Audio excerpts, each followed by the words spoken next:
Around the world, the shockwaves of the Freedom Revolution still being felt in the Kremlin. Just weeks ago, a Miami man made TV history in the Soviet Union.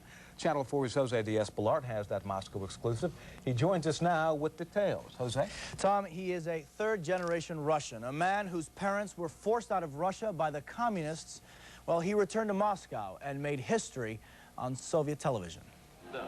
It's 8 a.m. in Moscow, and it's time for Utro, the Soviet Union's equivalent of the Today Show. It is the country's most popular morning show. The program is beamed from this huge needle in Moscow to an estimated 100 million viewers every day. Well, recently those viewers were shocked by a history-making interview. The person who was interviewed, a Miami man. Nicolás Kasanzew is the news anchor for Spanish-language television station Channel 51. His Russian grandfather was killed fighting the communists in the Russian Civil War. Kasanzew was invited to come to the show to give his impressions of the new Soviet Union. He said what had never been said on Soviet TV. I am happy that, for example, the city of St. Petersburg is no longer named Leningrad after that ruthless mass murderer Lenin. My grandparents must be celebrating in heaven because their ideals finally triumphed. Alexei Denisov invited Kasanzew to the show. For the first time in this program, the man said communism destroyed not only culture and resources, but it destroyed the soul of people. Denisov says the interview is a triumph for freedom of speech. A month ago, I would be simply fired from my work without a possibility to work on television or for radio.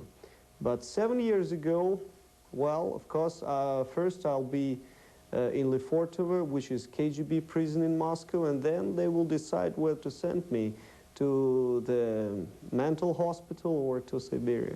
For Kasanzew, it was a chance of a lifetime. Well, it was really an exhilarating experience for me, the grandson of people who fought against communism and for freedom in Russia, to be able to tell the truth in front of tens of millions of Russian viewers, the truth that was so long forbidden in this country.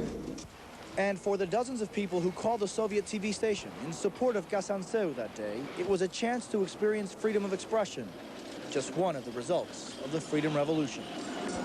No doubt it took a lot of courage for him to go on Soviet TV and to say his part of the story, but that, as I said, is just one of the advantages of the Freedom Revolution. And Tom and Kelly, on a related story on the Soviet Union, Fidel Castro last night for the first time reacted publicly to the news that the Soviet troops would be withdrawn from Cuba, blasting the Soviet Union, saying the Soviet Union he knew is no longer the Soviet Union that's currently...